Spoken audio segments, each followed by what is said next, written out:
Price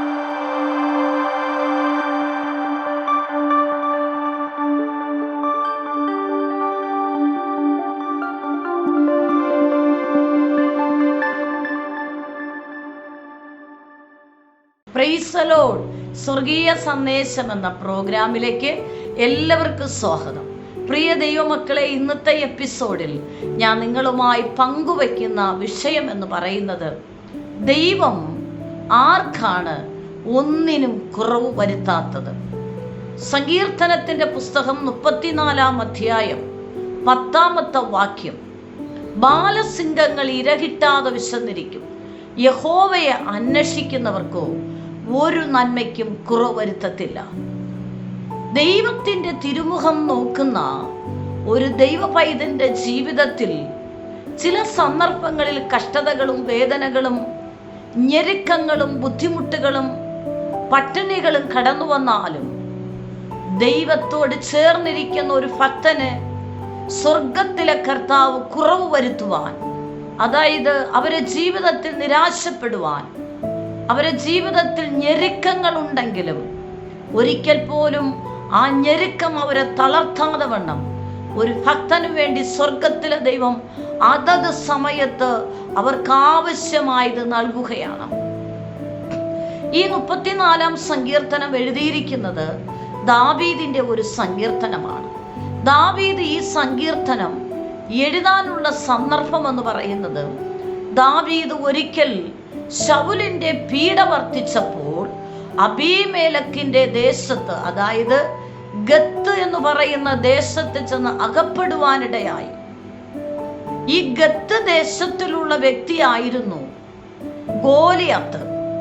ഗോലിയാത്തിനെയാണ് ദാവീദ് തലവെട്ടിക്കളഞ്ഞത്. ആ സ്ഥലത്താണ്, ആ ദേശത്താണ് ദാവീദ് ഇപ്പോൾ ഓടി രക്ഷപ്പെടാൻ എത്തിയിരിക്കുന്നത്. പക്ഷേ താൻ ചെന്നുപെട്ടിരിക്കുന്നത് ശത്രുവിന്റെ മുന്നിലാണ്. അന്നത്തെ രാജാവായ അബീമേലെക്കിന്റെ മുന്നിൽ, അഗത്ത് ദേശത്തിലെ രാജാവിന്റെ മുന്നിലാണ് ദാവീദ് ചെന്ന് അകപ്പെട്ടിരിക്കുന്നത്. അവിടെ തനിക്ക് പിന്നെ രക്ഷപ്പെടാൻ ഒരു ചാൻസുമില്ല. ദാവീദിനെ ദേശത്തിലുള്ളവർ തിരിച്ചറിയുകയാണ്, ഇദ്ദേഹമാണ് ഗോലിയാത്തിനെ കൊന്നവൻ. അങ്ങനെ സകലരും ദാവീദിനെ അബീമേലെക്കിന്റെ മുന്നിൽ കൊണ്ടുപോയി അബീമേലെക്കിനോട് കാര്യങ്ങൾ ബോധിപ്പിക്കുകയാണ്.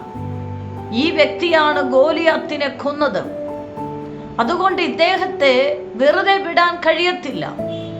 ആ സന്ദർഭത്തിൽ തൻ്റെ ജീവിതത്തിൽ എന്ത് ചെയ്യണമെന്നറിയാതെ വളരെ ഭാരപ്പെടുമ്പോൾ, പ്രയാസപ്പെടുമ്പോൾ, ദാവീദ് ദൈവത്തോടുകൂടെ പ്രാർത്ഥിക്കുമ്പോൾ ദൈവത്തിൻ്റെ പരിശുദ്ധാത്മാവ് ദാവീദിന് കൊടുത്തതായ നിർദ്ദേശപ്രകാരം അതുപോലെ താൻ അനുസരിക്കുമ്പോൾ ദൈവത്തിൻ്റെ പരിശുദ്ധാത്മ തൻ്റെ ദൂതന്മാരെന്ന പോലെ തൻ്റെ അടുക്കിലേക്ക് അയച്ച് ശത്രുവിൻ്റെ മുന്നിൽ നിന്നും, അതായത് അബീമേലെക്കിന്റെ മുന്നിൽ നിന്നും താൻ പുറത്തു വരാനിടയായി, താൻ രക്ഷപ്പെടുവാനിടയായി. ആ സന്ദർഭത്തിൽ രക്ഷപ്പെട്ടതായ ദാവീദ് അബ്ദുല്ല ഗുഹയിൽ വന്ന് അഭയം പ്രാപിക്കുകയാണ്. ഒത്തിരി കടബാധ്യത ഉള്ളവർ, പ്രയാസമുള്ളവർ, ഞെരുക്കങ്ങൾ അനുഭവിക്കുന്നവർ ഒക്കെ തൻ്റെ അടുക്കൽ കടന്നു വന്നു. ആ സന്ദർഭത്തിൽ ദാവീദ് ദൈവത്തോട് സ്തോത്രഗീതമായിട്ട് നന്ദി പ്രകാശിപ്പിച്ചുകൊണ്ട് ദൈവസന്നിധിയിൽ പാടുന്ന ഒരനുഗ്രഹിക്കപ്പെട്ട പാട്ടാണ് 34-ാമത്തെ സങ്കീർത്തനം. അതായത് ആ സന്ദർഭത്തിൽ ഞെരുക്കങ്ങളും ബുദ്ധിമുട്ടുകളും പ്രയാസങ്ങളും, അബ്ദുല്ല ഗുഹയിലാണ് താമസിക്കുന്നത്. പക്ഷേ ഒരു ദൈവഭക്തനു വേണ്ടി സ്വർഗത്തിലെ ദൈവം അത്ഭുതകരമായി കരുതുവാൻ ശക്തനാണ്, പോഷിപ്പിക്കുവാൻ ശക്തനാണെന്നും താൻ വളരെ വ്യക്തതയോടുകൂടെ ഈ പാട്ടിൻ്റെ വരികളിൽ വെളിപ്പെടുത്തുകയാണ്. 34-ന്റെ 10-ാം വാക്യം നമ്മെ പഠിപ്പിക്കുന്നത്, ബാലസിംഹങ്ങൾ ഇരകിട്ടാതെ വിശന്നിരിക്കും, യഹോവയെ അന്വേഷിക്കുന്നവർക്കോ ഒരു നന്മയ്ക്കും കുറവ് വരുത്തത്തില്ല. അപ്പോൾ ഒരു ദൈവഭക്തന് സ്വർഗത്തിലെ ദൈവം ഒരിക്കൽ പോലും ആ വ്യക്തിയുടെ ജീവിതത്തിൽ കുറവ് വരുവാൻ, ഭാരപ്പെടുവാൻ, ഭക്ഷണമില്ലാതെ ഭാരപ്പെടുവാൻ, ഒന്നിനും മുട്ടുവരുവാൻ, സ്വർഗത്തിലെ ദൈവം അനുവദിക്കത്തില്ല. വളരെ സമൃദ്ധിയല്ലെങ്കിൽ പോലും ഒരു ഭക്തന് വേണ്ടിയുള്ളത് അതത് സമയത്ത് ആ വ്യക്തിയുടെ അടുക്കിൽ കൊണ്ടുകൊടുത്ത് മാനിക്കുന്നവനാണ് സ്വർഗത്തിലെ ദൈവം. അപ്പൊ നമ്മൾ ചിന്തിക്കുന്ന വിഷയം, ദൈവം ആർക്കാണ് കുറവുകൾ ഇല്ലാതെ കരുതുന്നത്? ആർക്കാണ്?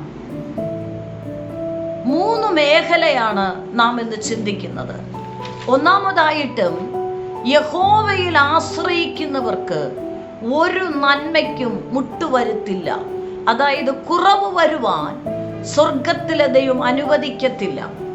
ദാവീദ് എഴുതിയതായ അതേ ഒരു സങ്കീർത്തനം മറ്റൊരു ഭാഗത്തൊരു പാട്ടുകൂടെ ദാവീദ് പാടുകയാണ്. ആ പാട്ടിൻ്റെ 1-ാമത്തെ വാക്യത്തിൽ തന്നെ നമുക്ക് വളരെ വ്യക്തതയോടുകൂടെ ദാവീദ് ആ വരികൾ എഴുതി നമുക്ക് മനസ്സിലാകുന്ന രീതിയിൽ ആ പാട്ടിൻ്റെ വരികൾ എഴുതി ചേർത്തിരിക്കുകയാണ്. 23-ാം അധ്യായം 1-ാമത്തെ വാക്യം, യഹോവ എൻ്റെ ഇടയനാകുന്നു, എനിക്ക് മുട്ടുണ്ടാകിയില്ല. അതേ പ്രിയപ്പെട്ടവരെ, ആർക്കാണ് മുട്ടുവരാൻ അനുവദിക്കാതെ, അതായത് കുറവുകൾ വരാൻ അനുവദിക്കാതെ, നിരാശപ്പെടാൻ അനുവദിക്കാതെ, ഭാരപ്പെടുവാൻ അനുവദിക്കാതെ, ഒന്നിനും കുറവ് വരുവാൻ അനുവദിക്കാതെ, മുട്ടുവരുവാൻ അനുവദിക്കാതെ കരുതുന്നത് ആർക്കാണ്? യഹോവയിൽ ആശ്രയിക്കുന്ന ഒരു ഭക്തന്റെ ജീവിതത്തിന്റെ മേഖലകളിൽ ഒന്നിനും മുട്ടുവരുവാൻ സർവശക്തനായ ദൈവം അനുവദിക്കത്തില്ല.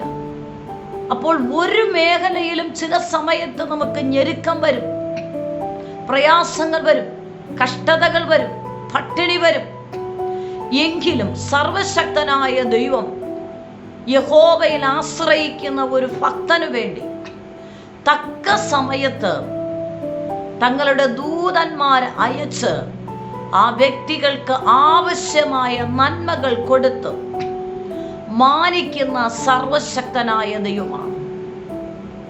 എന്നെ കേൾക്കുന്ന ദൈവമക്കളെ, ഒന്നിനും മുട്ടുവരുവാൻ, കുറവ് വരുവാൻ അനുവദിക്കാത്തത് യഹോവയിൽ ആശ്രയിക്കുന്ന ഒരു ഭക്തന് ഒരിക്കലും ഒരു മുട്ടുവരുവാൻ സർവശക്തനായ ദൈവം അനുവദിക്കത്തില്ല. എന്നെ കേൾക്കുന്ന ദൈവത്തിന്റെ മക്കളെ, ജീവിതത്തിന്റെ മേഖലകളിൽ സങ്കീർത്തനം 4-ാം സങ്കീർത്തനം 1-ാം വാക്യം ഇങ്ങനെയാണ്, ഞെരുക്കത്തിലിരുന്നപ്പോൾ നീ എനിക്ക് വിശാലത വരുത്തി. അപ്പോൾ ഒരു ദൈവത്തിൽ ആശ്രയിക്കുന്ന ഒരു ഭക്തന് ഞെരുക്കമുണ്ട്, കഷ്ടതയുണ്ട്, പട്ടിണിയുണ്ട്, വേദനയുണ്ട്, ദുഃഖങ്ങളുണ്ട്, ദാരിദ്ര്യങ്ങളുണ്ട്. പക്ഷേ നിന്റെ ജീവിതത്തിൽ ഇങ്ങനെയുള്ള പരീക്ഷ മേഖലകളിലൂടെ നീ കടന്നു പോകുമ്പോഴും ആ സമയത്ത് നീ യഹോവയിൽ തന്നെ ആശ്രയം വെച്ചുകൊണ്ട്, ദാവീദ് മറ്റൊരു ഭാഗത്ത് ഇങ്ങനെ പാടുന്നുണ്ട്, ചിലർ രഥങ്ങളിലും ചിലർ കുതിരകളിലും ആശ്രയിക്കുന്നു, ഞാനോ എൻ്റെ ദൈവത്തിൽ ആശ്രയിക്കുന്നു. ദൈവത്തിൽ ആശ്രയിക്കുന്ന ഒരു ഭക്തന് ഒരിക്കലും ഏതൊരു സന്ദർഭത്തിലും കുറവ് വരുവാൻ തക്കവണ്ണം സ്വർഗത്തിലെ ദൈവം അനുവദിക്കത്തില്ല. ആ 34-ന്റെ 10-ാം വാക്യത്തിൽ ഒരു മൃഗം പട്ടിണി കിടക്കുന്നു. പക്ഷേ ഒരു മൃഗം പട്ടിണി കിടന്ന് ഭാരപ്പെട്ട് ഒരു ഇര പോലെ ലഭിക്കാതെ ദിവസങ്ങളോളം ഭാരപ്പെടുമ്പോഴും യഹോവയിൽ ആശ്രയിക്കുന്ന ഒരു ഭക്തൻ സ്വർഗത്തിലെ ഇടയനായ ദൈവത്തോടുകൂടെ പ്രാർത്ഥിക്കുമ്പോൾ ആ വ്യക്തിക്ക് ആവശ്യമായിട്ടുള്ള നന്മ സ്വർഗത്തിലെ ദൂതന്മാരെ അയച്ച് ആ വ്യക്തിയുടെ അടുക്കിലേക്ക് കൊടുത്തു മാനിക്കുന്ന ദൈവമാണ് നമ്മുടെ ദൈവം. നിങ്ങൾ ആരെങ്കിലും ജീവിതത്തിന്റെ മേഖലകളിൽ ഞെരുക്കങ്ങൾ അനുഭവിക്കുന്നുണ്ടോ? പ്രയാസങ്ങൾ അനുഭവിക്കുന്നുണ്ടോ? ബാധ്യതകളാൽ നിങ്ങൾ ഭാരപ്പെടുന്നുണ്ടോ? നീ നിരാശപ്പെടേണ്ട, നീ ഭാരപ്പെടേണ്ട. യഹോവയിൽ നീ ആശ്രയം വെച്ചു കൊടുക്കുക. തക്ക സമയത്ത് നിനക്കു വേണ്ടി, നിനക്കും നിന്റെ കുടുംബത്തിനും തലമുറകൾക്കും ആവശ്യമായത് തക്ക സമയത്ത് നൽകി മാനിക്കുന്ന സർവശക്തനായ ദൈവമാണ്. ഒരു ദൈവഭക്തൻ വിഷയങ്ങളിലൂടെ കടന്നു പോകുമ്പോൾ, ഞെരുക്കങ്ങളിലൂടെ കടന്നു പോകുമ്പോൾ, പട്ടിണികളിലൂടെ കടന്നു പോകുമ്പോൾ, ബാധ്യതകളിലൂടെ കടന്നു പോകുമ്പോൾ നിരതങ്ങളിലും മനുഷ്യരിലും നീ ആശ്രയിക്കേണ്ട. നിന്നെ വഴി നടത്തുന്ന ഇടയനായ ദൈവത്തോടുകൂടെ നീ ആശ്രയം വെച്ച് ചേർന്നിരിക്കുക, പ്രാർത്ഥിക്കുക. നിനക്ക് വേണ്ടി സർവശക്തനായ ദൈവം തക്ക സമയത്ത് നിനക്ക് വേണ്ടി വൻ കാര്യങ്ങളെ ചെയ്യും. അപ്പൊ യഹോവയിൽ ആശ്രയിക്കുന്നവർക്ക് ഒരു നന്മയ്ക്കും കുറവ് വരുത്തുവാൻ സ്വർഗത്തിലെ ദൈവം അനുവദിക്കത്തില്ല. രണ്ടാമതായി, ആർക്കാണ് ഒരു നന്മയ്ക്കും കുറവ് വരാതെ വണ്ണം സ്വർഗത്തിലെ ദൈവം കരുതുന്നത്? യഹോവ ഭക്തന്മാർക്ക് ഒരു നന്മയ്ക്കും കുറവ് വരുവാൻ സ്വർഗത്തിലെ ദൈവം അനുവദിക്കത്തില്ല. 34-ാമത്തെ സങ്കീർത്തനം 9-ാം വാക്യം, കാക്ക ഹല്ലേലൂയ സ്തോത്രം, അവന്റെ ജീവിതത്തിന്റെ മേഖലകളിൽ പ്രതികൂലങ്ങളും പ്രതിസന്ധികളും ആഞ്ഞടിക്കുമ്പോഴും ദൈവസന്നിധി നോക്കുന്ന, ദൈവത്തോട് ചേർന്നിരിക്കുന്ന ഒരു ഭക്തന്റെ ജീവിതത്തിൽ, ദൈവഭക്തനായി ജീവിതത്തിന്റെ മേഖലകളിലൂടെ, പ്രതികൂലങ്ങളിലൂടെ, പ്രതിസന്ധിയിലൂടെ നീ കടന്നുപോയാലും ദൈവത്തോട് ചേർന്നിരുന്ന് ദൈവഭക്തിയിലിരിക്കുന്ന ഒരു ദൈവഭക്തന്റെ ജീവിതത്തിൽ ഒന്നിനും കുറവ് വരുവാൻ എൻ്റെ ദൈവം അനുവദിക്കത്തില്ല. ആമേൻ. നിങ്ങൾ വിശ്വസിക്കുക പ്രിയപ്പെട്ടവരെ. ജീവിതത്തിൽ ഏതൊരു ഞെരുക്കം വന്നാലും ദൈവഭക്തനായി ദൈവത്തിൽ വിശ്വസിച്ച് ദൈവഭക്തിയിൽ ദൈവത്തോട് ചേർന്നിരിക്കുന്ന ഒരു ഭക്തന് വേണ്ടിയും സർവശക്തനായ ദൈവം തക്ക സമയത്ത് നിനക്കാവശ്യമായുള്ള നിന്റെ അടുക്കിൽ കൊണ്ടുതന്ന് നിന്നെ മാനിക്കുന്ന ദൈവമാണ്. അതായത് 1 രാജാക്കന്മാർ 17-ന്റെ 6-ാം വാക്യം, സ്തോത്രം, കാക്ക അവന് രാവിലെ അപ്പവും ഇറച്ചിയും വൈകുന്നേരത്ത് അപ്പവും ഇറച്ചിയും കൊണ്ടുവന്ന് കൊടുക്കും, തോട്ടിൽ നിന്നും അവൻ കുടിക്കും. ഏലിയാ പ്രവാചകനെയാണ് നമ്മൾ കാണുന്നത്. ദൈവത്തിന്റെ ശബ്ദം കേട്ട് ആഹാബന്റെ കൊട്ടാരത്തിൽ ചെന്ന് ദൈവം അറിയിച്ച ദൈവശബ്ദം കേൾപ്പിച്ച് താൻ പുറത്തിറങ്ങുമ്പോൾ, തനിക്ക് ഭീഷണി ഉണ്ടാകുമ്പോൾ, സർവശക്തനായ ദൈവം ഏലിയാവിനോട് പറയുന്നു, നീ കെരീത് തോട്ടിന്റെ കരയിൽ ചെന്ന് ഒളിച്ചിരിക്കുക. ദൈവശബ്ദം കേട്ട് കെരീത് തോട്ടിന്റെ കരയിൽ ചെന്ന് മറഞ്ഞിരിക്കുവാൻ പറയുമ്പോൾ ഒരു ദൈവഭക്തനായ മനുഷ്യൻ ദൈവത്തോട് ചോദിക്കുന്നില്ല, ദൈവമേ, ആ കെരീത് എന്ന തോട്ടിന്റെ കരയിൽ, ആ സ്ഥലത്ത് ഞാൻ ചെന്നിരിക്കുമ്പോൾ എനിക്ക് എങ്ങനെ വെള്ളം കിട്ടും, എനിക്ക് എങ്ങനെ ഭക്ഷണം കിട്ടും, ആരും അവിടെ കടന്നു വരത്തില്ല എന്ന് ഏലിയാവ് ദൈവത്തോട് ചോദിക്കുന്നില്ല. പ്രിയപ്പെട്ടവരെ, നമ്മുടെ ദൈവം കരുതുന്ന ദൈവമാണ്. യഹോവ ഇരെ, കരുതുന്ന യഹോവ. ഒരു ഭക്തന് വേണ്ടി നീ എവിടെ ആയിരുന്നാലും നിനക്ക് വേണ്ടിയുള്ളത് അതത് സമയത്ത് നിന്റെ ജീവിതത്തിൽ നൽകി നിനക്ക് വേണ്ടി കരുതുന്ന ദൈവമാണ്. ഏലിയാവ് ദൈവത്തിന്റെ ശബ്ദം കേട്ട് കെരീത് തോട്ടിന്റെ കരയിൽ വന്ന് മറഞ്ഞിരിക്കുകയാണ്. ആ സമയത്ത്, തക്ക സമയത്ത്, രാവിലെയും വൈകിട്ടും സ്വർഗത്തിലെ ദൈവം ഒരു കാക്കയെ കൽപ്പിച്ചിട്ട് അപ്പവും ഇറച്ചിയും കൃത്യസമയത്ത് ഏലിയാവിന്റെ അടുക്കിൽ സ്വർഗത്തിലെ ദൈവം കൊടുത്തു വിടുകയാണ്. അതിനർത്ഥം നീ എവിടെ ആയിരുന്നാലും, നീ ഇന്ത്യയിലാണോ, കേരളത്തിലാണോ, മറ്റ് രാജ്യങ്ങളിലാണോ, നീ എവിടെ ആയിരുന്നാലും നിനക്കാവശ്യമുള്ളത് തക്ക സമയത്ത് സ്വർഗത്തിലെ ദൈവം, ദൈവത്തിന്റെ പരിശുദ്ധാത്മാവ് നീ ഇരിക്കുന്ന ഇടത്തിരുന്ന് നിന്റെ വിഷമങ്ങളും സങ്കടങ്ങളും ഞെരുക്കങ്ങളും പട്ടിണികളും സ്വർഗത്തിലെ ദൈവത്തോട് നീ പറയുക. അവിടെ സ്വർഗത്തിലെ ദൂതൻ, ദൈവത്തിന്റെ പരിശുദ്ധാത്മാവ് ദൂതന്മാരെ അയച്ച് ഏലിയാവിന്റെ അടുക്കൽ ഒരു കാക്കയിലൂടെ അപ്പവും ഇറച്ചിയും കൊണ്ടുവന്ന് കൊടുത്ത് തൃപ്തിപ്പെടുത്തിയതുപോലെ ഒരു ഭക്തൻ എപ്പോഴും ഏതു സമയത്തും, നീ എവിടെ ഇരുന്നാലും, ഏതു മേഖലകളിൽ നീ ആയിരുന്നാലും, നീ എവിടെ ഇരുന്ന് ഞെരുക്കങ്ങൾ അനുഭവിച്ചാലും, നീ അവിടെ ഇരുന്ന് ദൈവത്തോട് പ്രാർത്ഥിക്ക്. സ്വർഗത്തിലെ ദൈവം നിനക്ക് വേണ്ടിയുള്ളത് നിന്റെ അടുക്കിൽ തക്ക സമയത്ത് കൊണ്ടുതരും. ആമേൻ. വിശ്വസിക്ക് പ്രിയപ്പെട്ടവരെ. ഈ ശബ്ദം നിങ്ങൾ കേൾക്കുമ്പോൾ ഒരുപക്ഷെ പല രാജ്യത്തിലായിരിക്കാം. ജോലി സംബന്ധിച്ച് നിനക്ക് വളരെ ബുദ്ധിമുട്ട് നീ അനുഭവിക്കുകയായിരിക്കാം. ശമ്പളം കിട്ടാതെ നീ ഭാരപ്പെടുകയായിരിക്കാം. അന്യരാജ്യത്താകുമ്പോൾ ആരോടും ചോദിക്കാൻ നിനക്ക് കഴിയത്തില്ല. എവിടെ ആയിരുന്നാലും നീ ഉയരത്തിൽ അപ്പനോട് പറയുക, നിനക്കു വേണ്ടി സ്വർഗത്തിലെ ദൈവം നീ ആയിരിക്കുന്ന ഇടത്ത് നിനക്കു വേണ്ടിയുള്ളത് തക്ക സമയത്ത് സ്വർഗത്തിലെ ദൂതന്മാർ ഇറങ്ങി വന്ന് നിനക്ക് വേണ്ടിയുള്ള കാര്യാദികൾ ചെയ്ത് നിന്നെ അനുഗ്രഹിക്കും. ഗെരീദ് എന്ന തോട്ടത്തിൽ ഒരു മനുഷ്യനും ആ തോട്ടിൽ കടന്നു പോകത്തില്ല. അങ്ങനെയുള്ള ഒരു സ്ഥലമാണ്. പക്ഷേ അവിടെ ഒരു കാക്ക കടന്നു ചെന്നു. ദൈവം അയച്ച ഒരു കാക്ക. അതിനർത്ഥം, പ്രിയപ്പെട്ടവരെ, ഞാനും നിങ്ങളും ഏത് സാഹചര്യത്തിലിരുന്ന് നമ്മൾ എങ്ങനെ ആയിരിക്കുന്നു എന്ന് മറ്റുള്ളവർക്ക് മനസ്സിലാകത്തില്ല. പക്ഷെ നമ്മൾ അനുഭവിക്കുന്ന, ആരും കാണാതെ അനുഭവിക്കുന്ന ചില ഞെരുക്കങ്ങളും കഷ്ടതകളും ബുദ്ധിമുട്ടുകളും നിന്റെ പ്രാർത്ഥന റൂമിൽ സ്വർഗത്തിലെ അപ്പനോട് നീ പറയുക. നിനക്ക് വേണ്ടിയുള്ളത് സ്വർഗത്തിലെ ദൈവം നിന്റെ ഭവനത്തിൽ കൊണ്ടുവന്ന് നൽകുന്ന സർവശക്തനായ ദൈവമാണ്. സ്തോത്രം. ആർക്കാണ് ദൈവം ഒന്നിനും കുറവ് വരുത്താതെ ഇരിക്കുന്നത്? ഒന്ന്, യഹോവയിൽ ആശ്രയിക്കുന്ന ഒരു ഭക്തന്.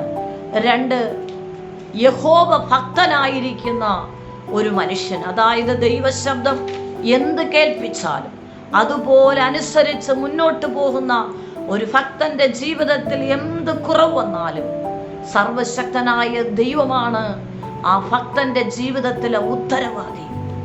ആ ഭക്തന് വേണ്ടി സ്വർഗത്തിലെ ദൈവം അതത് സമയത്ത് ദൈവത്തിന്റെ പ്രവൃത്തി അയക്കും. ആമേൻ. മൂന്നാമതായി, ആർക്കാണ് ഒന്നിനും കുറവ് വരുത്താതെ സ്വർഗത്തിലെ ദൈവം കരുതുന്നത്? സ്തോത്രം. ഏതൊരു മേഖലയിലും, നമ്മുടെ ജീവിതത്തിന്റെ മണ്ഡലങ്ങളിൽ, ഏതു സമയത്തും, ഏതൊരു പ്രയാസവേളകളിലും കർത്താവിന്റെ തിരുമുഖം നമ്മൾ നോക്കിയാൽ മതി.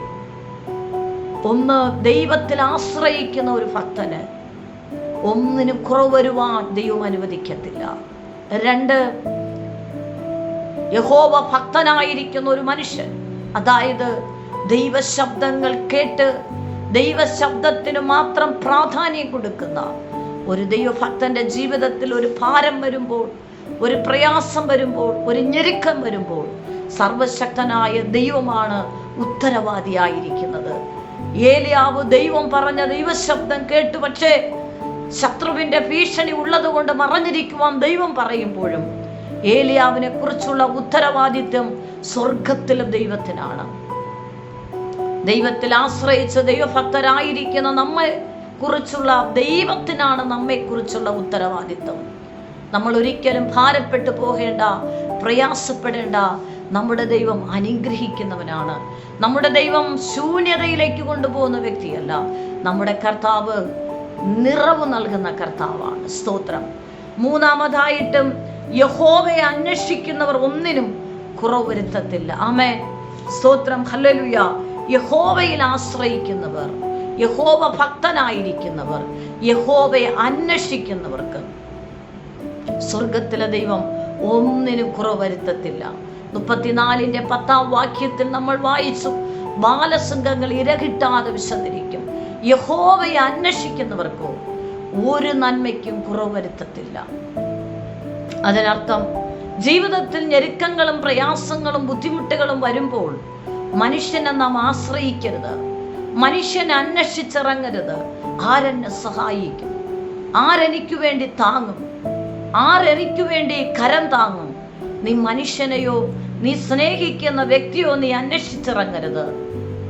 നീ കർത്താവിനെ അന്വേഷിക്കുക.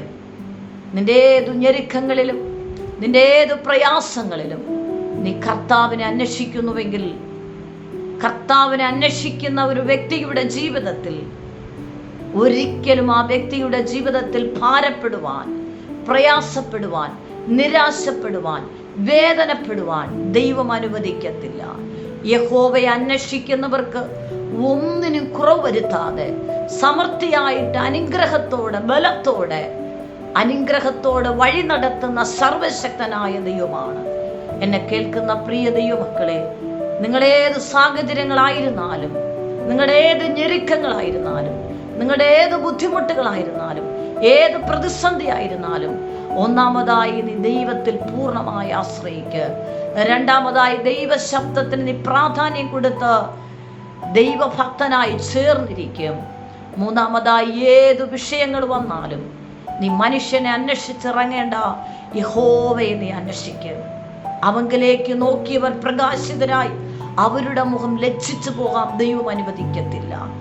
അപ്രകാരം നീ കർത്താവിൽ ആശ്രയിച്ച് ദൈവഭക്തിയിൽ ജീവിച്ച് ഏത് വിഷയങ്ങളിലും കർത്താവിനെ നീ അന്വേഷിച്ച് കർത്താവിനോട് ചേർന്നിരുന്ന് ആത്മാവിനോട് ചേർന്ന് പരിശുദ്ധാത്മാവോട് ചേർന്നിരുന്ന നീ പ്രാർത്ഥിക്കുന്ന ഒരു വ്യക്തിയാണോ, തീർച്ചയായിട്ടും നിനക്ക് വേണ്ടി സർവശക്തനായ ദൈവം അനുഗ്രഹമായ സമൃദ്ധിയും നന്മയും നിന്റെ ഏതാവശ്യങ്ങൾക്കും, നിനക്കും നിന്റെ കുടുംബത്തിനും നിന്റെ തലമുറകൾക്കും ഏതാവശ്യങ്ങൾക്കും സർവശക്തനായ ദൈവം ഒന്നിനും കുറവ് വരുത്താതെ അനുഗ്രഹിച്ച് മാനിച്ച് വഴി നടത്തുന്ന ദൈവമാണ്. ഈ ശബ്ദം കേൾക്കുന്നവരാരെങ്കിലും സാമ്പത്തിക മേഖലയിൽ നിങ്ങൾ ഭാരപ്പെടുന്നുണ്ടോ? കടബാധ്യതകൾ ഭാരപ്പെടുന്നുണ്ടോ? തലമുറകളുടെ വിഷയത്തെ ഓർത്ത് ഭാരപ്പെടുന്നുണ്ടോ?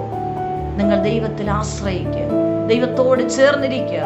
ഏത് വിഷയത്തിൽ നീ മനുഷ്യനെ അന്വേഷിക്കേണ്ട, യേശുവിനെ നീ അന്വേഷിക്കുക, ആ ഇടയനെ നീ അന്വേഷിക്കുക.